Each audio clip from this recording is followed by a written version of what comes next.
British government जे दौर में अॻियो कानून हो तो जेका ज़मीन को शख़्स 3 सालनि ताईं आबाद न कंदो हो सा ज़मीन सरकार के खुद ब खुद वापसि थी वेंदी हुई। वरहांगे वक़्तु 1947 ईस्वी में महाजर कैंप डिगड़ीअ में वॾे पार्क वारे गुदामनि में हुई।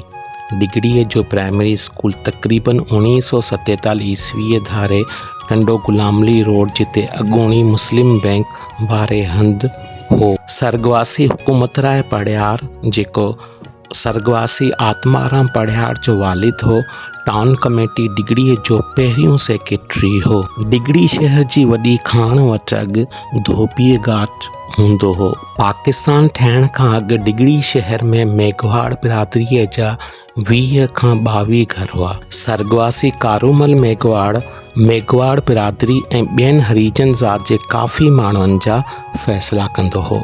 मौजूदा हिंदू बिरादरीअ जे मसाण वटि भूर सिंह जो अॻु मेलो लॻंदो हो जेको पीर पुथोरे साहिब जो पड़पोटो हो। डिगड़ी शहर में गुजराती बिरादरीअ पाकिस्तान ठहिण खां अॻु डिगड़ी में वेठल आहिनि। 1955 ईस्वीअ खां पहिरीं डिगड़ीअ में को बि पक्को रोड कोन हो।